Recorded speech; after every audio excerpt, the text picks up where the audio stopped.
Capitaine Marcel Djilavodi, à l'entame de votre intervention pour cette deuxième comparution, vous avez déclaré ici que certains de vos co-accusés ont falsifié leurs procès-verbaux. Confirmez-vous cela? Bon, c'est maintenant que vous voulez que je déclare ça, mais je ne l'ai pas dit, mais ils l'ont fait ici devant tout le peuple. Quand on demande tel, il dit non, je n'ai pas dit ça. Et pourtant, c'est lui qui a écrit, celui qui a dit et signé. D'accord. Tous. Ok, parfait. Vous êtes un universitaire. Vous avez dit ici, vous êtes hautement intellectuel. Falsifier, je n'ai pas posé de question, je pose.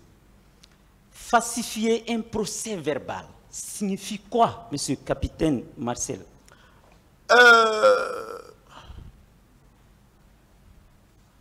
Falsifier un procès verbal, ça dépend du contexte.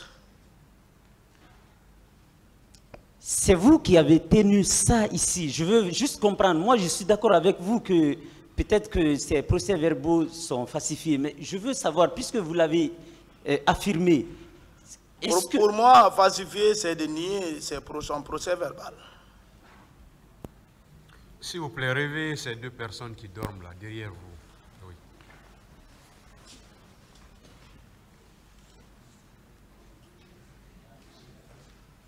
Si vous êtes fatigué, vous pouvez rentrer. Capitaine. Je vous écoute, maître. De façon nominative, vous pouvez citer qui a falsifié son procès verbal? Je commence par le chef lui-même, le président de la République, qui veut nier sa responsabilité du pouvoir devant le peuple. Parfait, c'est très bien. Au départ, qu'est-ce qui était mentionné dans son PV et qu'est-ce qui a été... Bon, je ne rentre pas dans les détails là, vous-même vous étiez là. Si ce que je dis c'est contradictoire, vous pouvez me le dire. D'accord. Alors, je peux passer sur cette question, mon capitaine. Mais je voudrais savoir, est-ce que vous pouvez confirmer ici que le président Moussa Dadis avait un service de renseignement pendant sa période de règne?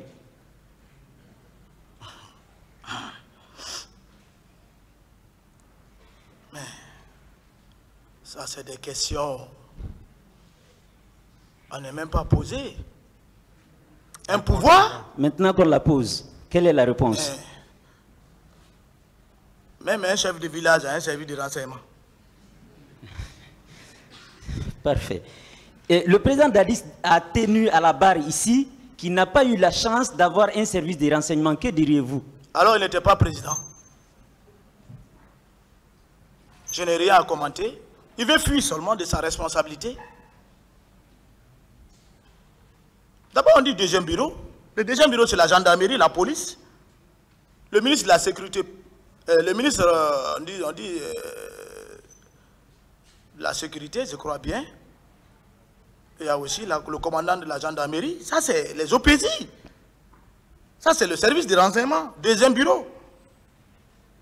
Avant tout, tu ne sois pas, tu crées pas, mais c'est déjà créé, même avant que tu ne sois. D'accord. Merci pour cette information. Alors, vous avez toujours tenu ici que vous vous connaissez très bien avec le président Dadis. Et d'ailleurs, vous avez beaucoup voyagé ensemble. Confirmez-vous cela? Mais ça, c'est incontournable. Parfait. Où est-ce que vous étiez parti, capitaine? Je ne vais pas rentrer dans ces détails. D'accord. Et vous étiez parti dans ces endroits, pourquoi? Pour quelle fin au juste? Mais c'était pour le pouvoir et sacrifices traditionnels africains. Parfait. D'accord. C'était pour conquérir le pouvoir, c'est ça? J'ai déjà parlé ça, je crois bien. Vous voulez que je développe ce qu'on a fait là-bas? C'est ça. Ah, il faut contribuer. Pardon? On n'est pas sur ça ici. On est sur l'affaire du 28 septembre. Ben justement. Voilà, il faut être humain aussi. D'accord, pas de problème.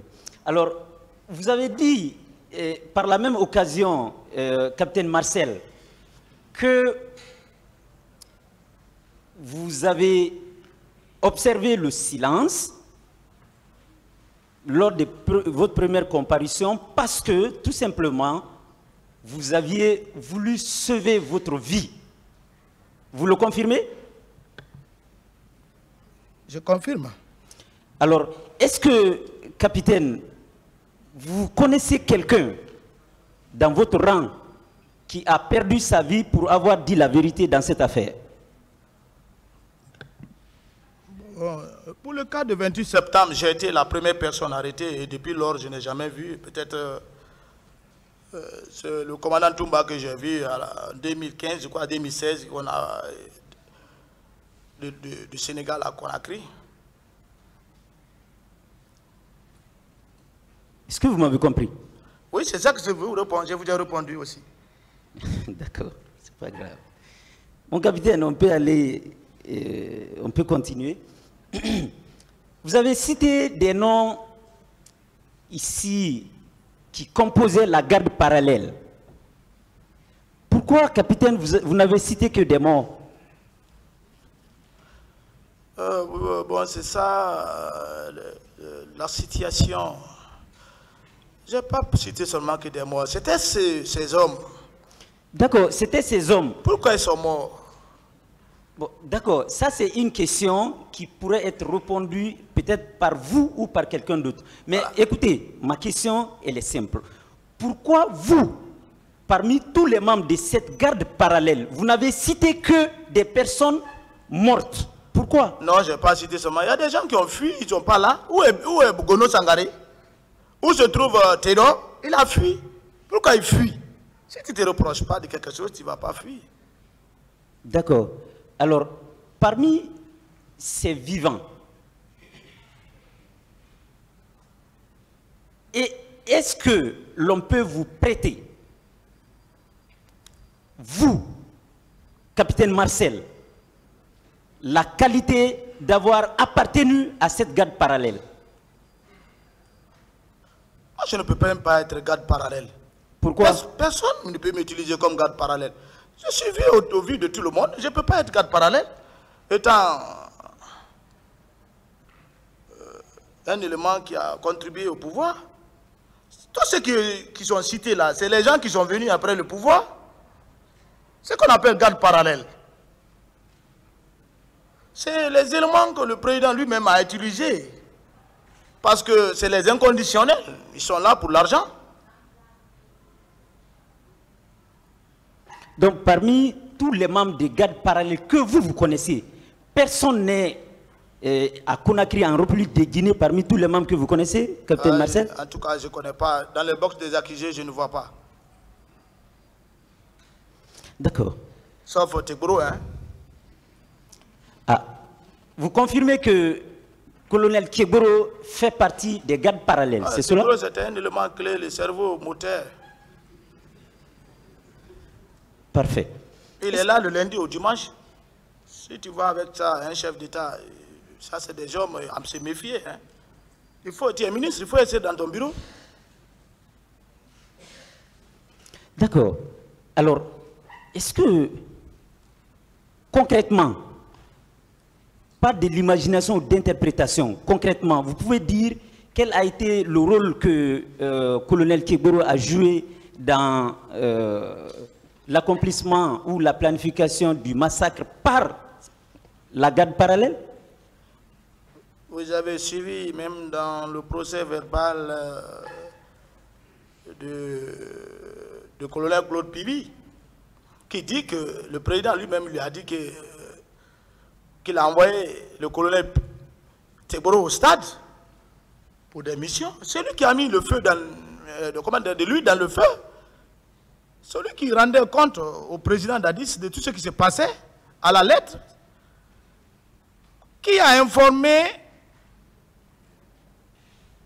le président, le capitaine Moussa Dadis Camara, jusqu'à ce qu'il a été furieux comme ça, c'est qu'il a eu une information, il ne peut pas rester dans sa chambre, prendre une telle décision.